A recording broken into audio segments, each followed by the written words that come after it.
What is up, everybody? Welcome back to the channel. Today, we're going to be talking about new Tennessee recruit committed in school because he's an early enrollee, 5-star Nico Iamaleava, and what he brings to Tennessee's offense. And what can he do? Can he compete with Joe Milton next year? What does the outlook look like? Strengths, weaknesses. We're going to break down a little bit of tape, have some fun with this film, and just talk about how excited Volunteer fans should be about this kid, how good he is. So while the intro is going, you know the drill. Hit that like and subscribe button for us. Show us that you like the content, and we will be back right after this to give you guys that preview.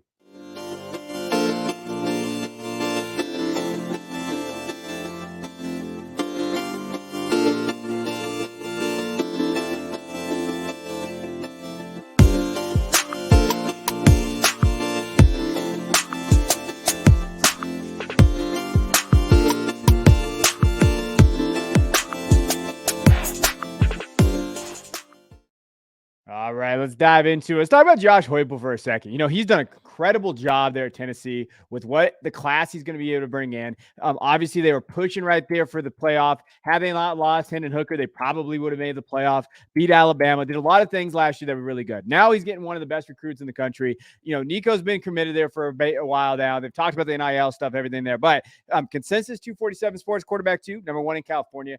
When you're looking at Nico, what he's able to do, like he is just a phenomenal player, and we're going to dive into that offense and what he can be in that offense, right? Heupel has created something there that's special, and I think this is the best quarterback that he's going to have ever under his belt. So when we talk about the outlook and what he can be, that's where we're going to get into. So let's just look at him real quick. Now, high school stats are such a pain in the ass, so like I couldn't find a lot of his 2022 numbers. 1,700 yards is what I could find, at 25 touchdowns based on there. But again, maxpreps did show 20 and 20 and 2021. So you see there, I mean, he doesn't have the eye-popping numbers that came out of there. He did lead his team to the playoffs this last year. And I know that because my wife went to school at Downey where he is at. And so we got to go to a couple of his games this last year. It was a lot of fun and seeing it out there. And you saw that. So when you're looking at where Downey was at and what they were able to accomplish there with him, very special. I know he was at Long Beach Cali, but he came back. So, you know, when you're just looking at it, and overall, what he's been able to do, it's been special. Like it's been really special down there. And overall, like he improved, and you saw that in the tape. Like he's pretty raw in 2020, but by the time 2022 came around, you know, Nico was pretty improved moving him forward. And we're gonna get into kind of his strengths and weaknesses there. But you have to love what you saw from him. Now the completion percentages, whatever. You know, when you think of just what kind of athlete he was, I know he's a really good volleyball player. So when you think of athleticism, he's there, right? When you're talking about what he has. Now let's go through his strengths and kind of just highlight some things. So upside, this kid has a ton of upside. I don't even think he even hit his potential yet as a quarterback.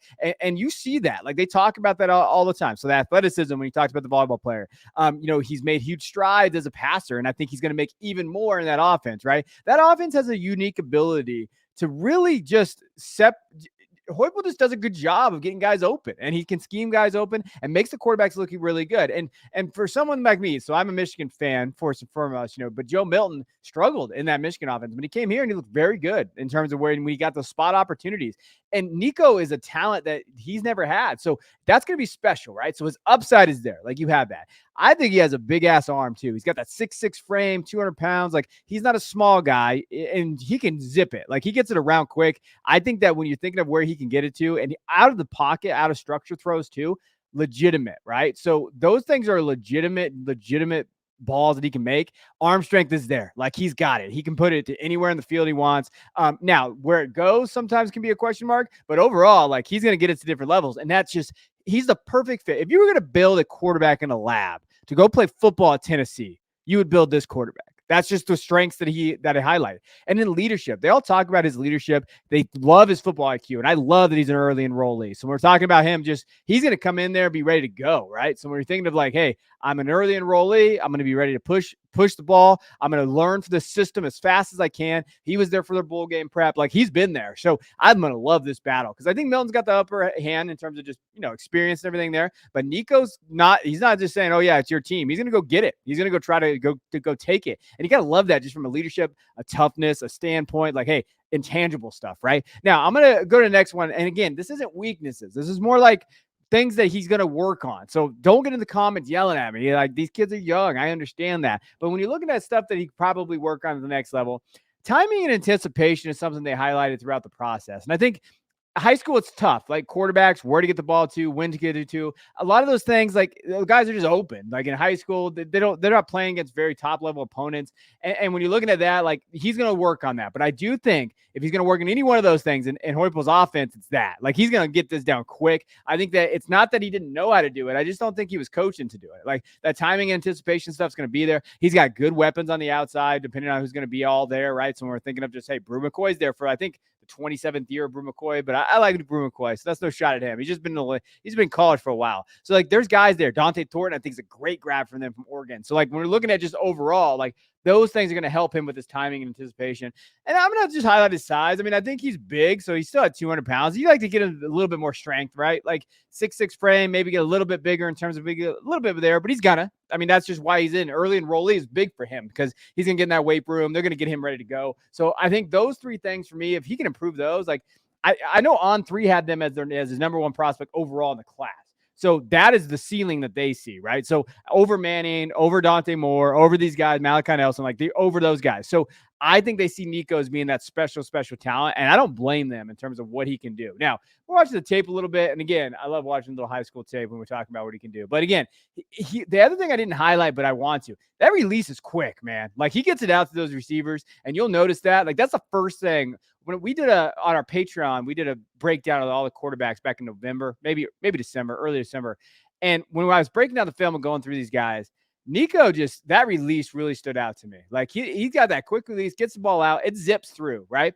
He's got pretty good accuracy. You'll see that, and he knows where to get the ball to. That's a perfect spot where his quarterback needs to go. And then again, arm strength, right? In stride. Like that's a legit throw right there. In stride. Only his receivers getting that thing. Like those are the things that highlight for me. Like, man, he's ready to go. Like I thought it was gonna take him a little while for developing when I first watched the tape, but I was wrong. Like I don't necessarily think he has a ton he has to work on. Like, oh, it's a developmental stuff. Like, think of like Nick Evers that went to Oklahoma. Now he's at Wisconsin, right? I don't think it's like that. I think that he's going to be in there, gets that release out quick. He's going to a perfect offense. They're going to highlight his strengths, and he can zip it into numbers. Like there's really nothing that I worry about him as a passer, right? So like he's got again, it's just going to be the timing, that stuff in that offense. Like now that's a terrible angle by the safety, like absolute terrible angle, but he still gets to this guy. It gets it there. Like there's going to be little nuances of that in his game. Ball out quick though, and it zips. And that's the thing that excites me about him. Tight spiral, gets it to where he needs to be. And just if you're a Tennessee fan and you're watching this, you know the damage he's going to do in that offense. I think that's what's exciting. And they also highlight this, and that was not the greatest decision that he made right there. But his ability to kind of get out of structure and make some plays with his arm strength, you'll see a little bit here. So he's going to get out of structure here. He's got enough athleticism there, and he's just effortless flick, right? Like just an effortless just flick of the wrist, gets the ball out, goes to the sideline. Like I love those things about him. Like I actually really like Nico. I think he's going to be a very, very solid quarterback. And I think you should be excited if you're a Tennessee fan with what he's able to do. Like there's not a ton of bad things on his tape. Now, talk about outlook a little bit. Let's talk about where he's at. Like obviously when you're projecting the class, like you're looking at that, we know they lost Hendon Hooker, Cedric Tillman, Jalen Hyatt, Darnell Wright. Like they know they lost those guys. And then we're looking at the transfer portal. They did lose a little bit. They got Joe Milton, and that's really it at the quarterback position. So Milton came in. At least for now, he's going to stay there. He's got a big arm. He did pretty well. He had 3 touchdowns against Clemson, right? So you saw that. Josh Heupel, when you're looking at what he likes to do, Milton took that step forward. I think it's his job to lose. I think Nico can come in, but I don't think it's just, oh, okay, well, Nico's really talented. They're going to compete. It's going to be right there. It's going to be close. Jabari Small's still there. Jalen Wright, you got those guys there. Outside in the receiver position, I think that's the biggest change they took, when you're looking at it. And I think Dante Thornton's going to be the key. When you're looking at just the depth chart where everything's at, I think Dante going there, he was a very, very solid recruit coming out of high school, went to Oregon, just never really took off. But him being there's going to be a big, big step up there. Jacob Warren, a tight end, those kind of guys. McKellen Castle's transfer there. I actually really like him. I really like McKellen and those areas there. And then the offensive line. So you're looking at their offensive line. They returned 3 starters up front. So you're looking at that. They're going to be able to protect them. So I'm a big fan of this. I think he's going to be a very solid prospect. I actually really like Nico, and Volunteer fans. You were right there. Like you were right there ready to compete. I think he's going to give you that opportunity. You're going to be able to have him for his entire career after this season too. I think he's going to put you right there. And he's a Heisman type talent. I think if he hits his ceiling, he plays within that offense. They do well to highlight him and highlight his areas. He's a Heisman type. He's a Heisman candidate. He can do that. He's a talent. And I think that maybe at the forefront, you're going to do that. In terms of Devy and where he's going, if you're watching this for college fantasy, I think he's going pretty good value in terms of most. He's going quarterback 5 and a lot of. He's not getting drafted in Devy drafts, but he is getting drafted in Campus Can drafts, and that would be like late, like 6th, 7th round sometimes, depending. But quarterback 5, 6 of the freshman class coming in. So there is a value there, and I think you get all you jump on it because I think this offense is going to highlight what he can do well. So I appreciate you guys. Hit that like and subscribe button. We'll check you guys next time.